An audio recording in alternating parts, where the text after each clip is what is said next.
El título que darás al libro que publicarás sobre mi voluntad será este: El reino de mi divina voluntad en medio a las criaturas. Libro del cielo, llamada a las criaturas al orden, a su puesto y a la finalidad para la que fueron creadas por Dios.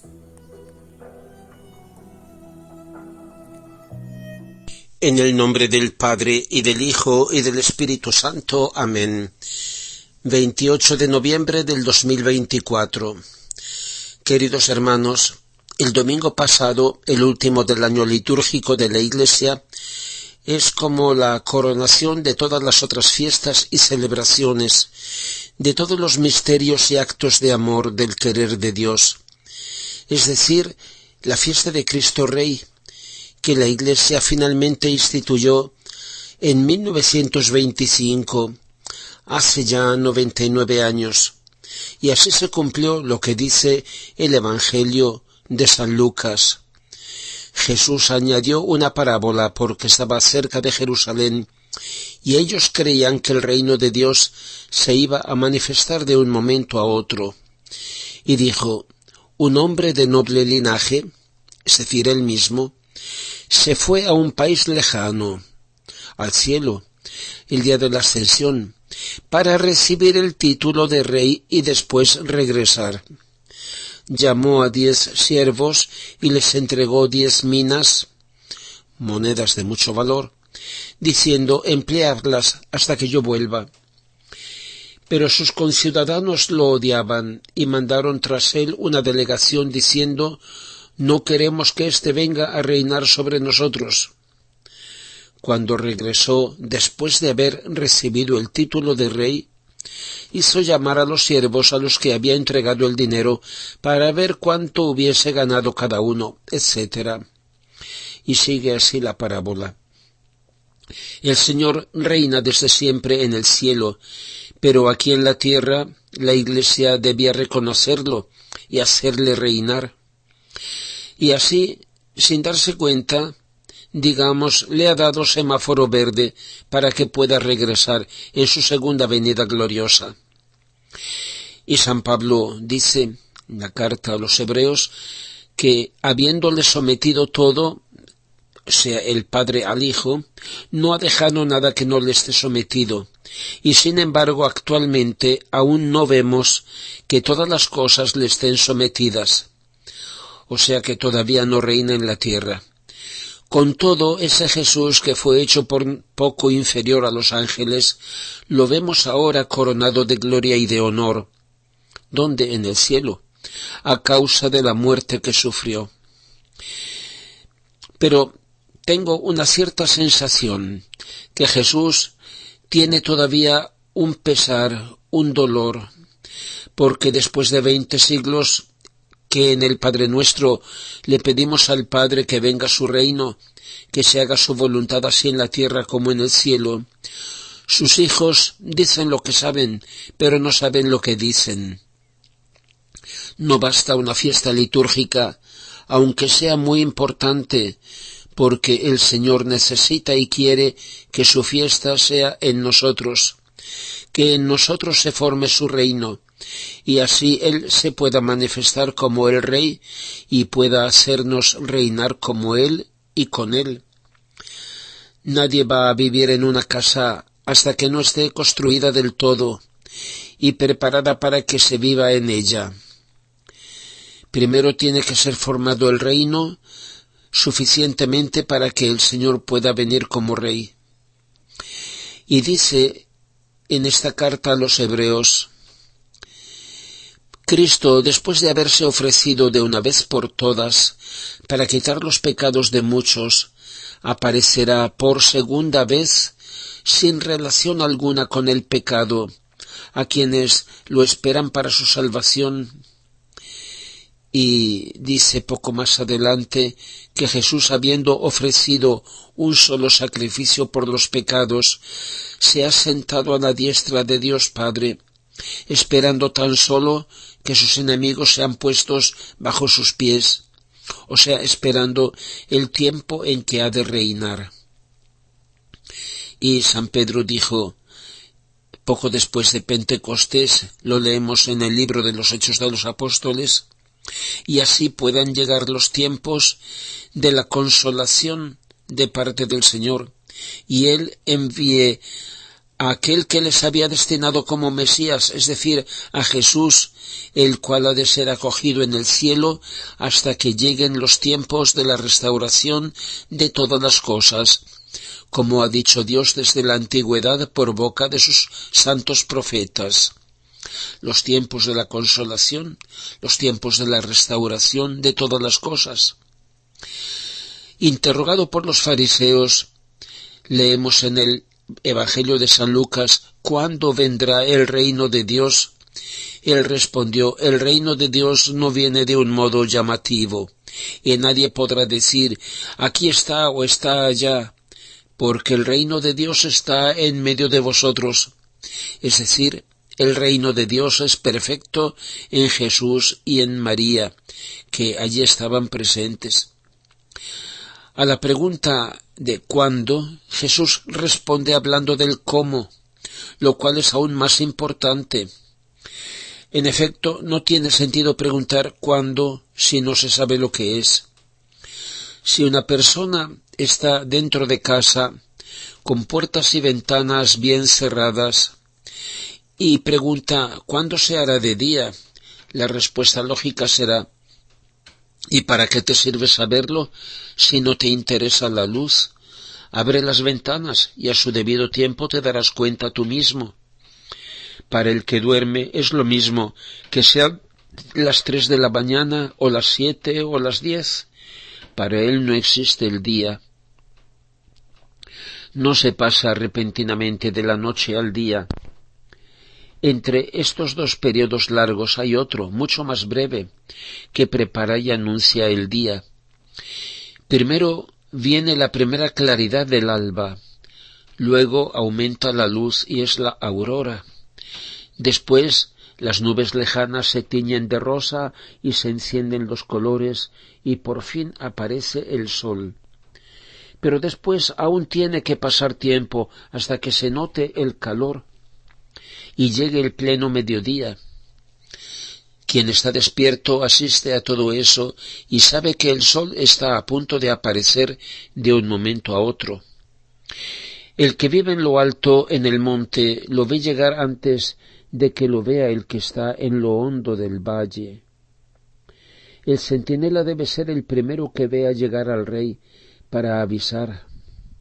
Por eso dice el profeta Isaías, qué hermosos son en los montes los pies del mensajero de felices noticias, que anuncia la paz, del mensajero de bien, que anuncia la salvación, que dice a Sión, reina tu Dios.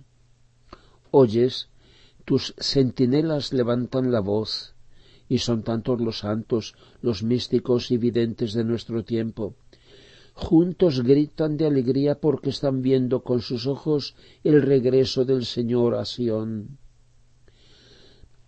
Dios ha establecido para cada decreto suyo un límite de espera, que hasta un cierto punto puede ser anticipado o retardado, un tiempo que puede ser reducido, depende del hombre, pero a partir del cual Dios interviene. Por eso San Pedro dice en su segunda carta, ¿qué santidad tendrá que ser la vuestra en la conducta y en la piedad, esperando y apresurando la venida del día de Dios, que en que los cielos se disolverán y los elementos incendiados se fundirán? Y dice el Señor en el Evangelio, y si aquellos días, los días de la gran tribulación, que precederán el gran día de Dios, si aquellos días no fueran abreviados, ningún viviente se salvaría, pero por motivo de los elegidos aquellos días serán abreviados. ¿Cuándo vendrá su reino? El Señor no ha sido parco en dar indicaciones, que son los signos de los tiempos. El Señor no responde dando fechas, sino describiendo una situación, porque no importa satisfacer nuestra curiosidad, sino estimular nuestro deseo. Como dice de nuevo el profeta Isaías: Centinela, ¿cuánto queda de la noche? Centinela, ¿cuánto queda de la noche? El centinela responde: viene la mañana. O sea, cuando Jesús vino al mundo. Después todavía la noche. O sea, cuando Jesús se fue al cielo. Si queréis preguntar, preguntad. Convertíos, venid. O sea, es inútil querer saber si no hay conversión. Por eso Jesús quiso nacer a medianoche, no al final de la noche, para indicar así que su venida como Redentor había de dividir la noche en dos partes, antes que él y después de él. Y dice el libro de la sabiduría: mientras un profundo silencio envolvía todas las cosas y la noche estaba en la mitad de su curso, tu palabra omnipotente bajó del cielo de tu trono real a esta tierra de exterminio. De igual manera, su venida como Rey hallará al mundo impreparado, sumido en la noche. Como dice el Señor en la parábola de las 10 vírgenes: y como el esposo tardaba, se adormecieron todas y se durmieron. A medianoche se oyó una voz: ya llega el esposo, salid a su encuentro. Y dice el Señor: pero cuando venga el Hijo del Hombre, ¿hallará fe en la tierra? Y San Pablo dice en la carta a los Romanos: la noche va avanzada, el día ya se acerca. Despojémonos pues de las obras de las tinieblas y tomemos las armas de la luz. El mundo agoniza en el pecado con todas sus consecuencias, no obstante que la redención haya cancelado todos los pecados ante el Padre. Es evidente, por desgracia, que Dios todavía no reina en el mundo. Por eso nos ha enseñado su oración, el Padre Nuestro, para obtener que finalmente venga su reino. Y eso significa que todavía debe venir. Por eso decimos tu reino, no decimos tu reino que ya ha venido. Y significa que se debe realizar en este mundo, no solamente en el cielo, por lo cual no decimos vayamos a tu reino. Se ha de realizar aquí, en esta vida, en el tiempo histórico. La primera venida de Jesús, Redentor del mundo, fue en su encarnación. Su segunda venida o regreso glorioso es triple. Primera vez cuando resucitó, fue su primera venida gloriosa, cuando resucitó. La segunda, en el fin de los tiempos, en su parusía. Parusía significa su manifestación gloriosa como Rey, para dar cumplimiento al reino de Dios. Y la tercera vez será al fin del mundo o de la historia, para el juicio final. En su primera venida, al encarnarse, el signo decisivo fue cuando, dirigiéndose por medio de un ángel a María, le dio el anuncio de la encarnación, cuando dio a conocer de qué manera tenía que venir al mundo. Lo mismo ha de ser en su nueva venida como Rey. El signo decisivo que indica su inminencia es que ha dado a conocer de una manera única, por medio de la sierva de Dios Luisa Picarreta, en qué consiste su reino y cómo quiere realizarlo. Esta gracia Jesús la había reservado precisamente para nuestro tiempo. Lo dice a Luisa en el volumen 15. El mundo se encuentra precisamente como cuando yo debía venir a la tierra. Todos estaban en espera de un gran acontecimiento, de una era nueva, como en efecto vino. Así ahora, debiendo venir el gran acontecimiento, la era nueva, que la voluntad de Dios se haga en la tierra como en el cielo, todos están en espera de una era nueva, cansados de esta, sin saber qué cosa sea esta novedad, este cambio, como no lo sabían cuando yo vine a la tierra. Esa espera es un signo seguro de que la hora está cerca, pero el signo más seguro es que estoy manifestando lo que quiero hacer y que dirigiéndome a un alma, como me dirigí a mi madre al bajar del cielo a la tierra, le comunico mi voluntad y los bienes y los efectos que ésta contiene, para darla como un don a toda la humanidad. ¿Cómo será el reino? ¿En qué consiste su reino? Repetimos, lo decimos en el Padre Nuestro, venga tu reino, o sea, hágase tu voluntad. ¿Dónde? Así en la tierra. ¿De qué manera? Como en el cielo. Desde luego se refiere a toda la creación y a la entera sociedad. Dios ha de tomar en sus manos el gobierno concreto de cada cosa en este mundo, para que cada cosa se haga según su sabiduría y su providencia, según su voluntad, y se acaben todos los desórdenes y los males que son fruto y consecuencia del pecado. Y, como ya hemos visto, la frase de San Pedro, y así puedan llegar los tiempos de la consolación de parte del Señor y de parte de Dios, y Él envíe a aquel que les había destinado como Mesías, es decir, a Jesús, el cual ha de ser acogido en el cielo hasta que lleguen los tiempos de la restauración de todas las cosas. Así pues, el reino de Dios es la restauración de todas las cosas, el restablecimiento del orden original de la creación, como Dios la quiso antes de que se cometiera el pecado.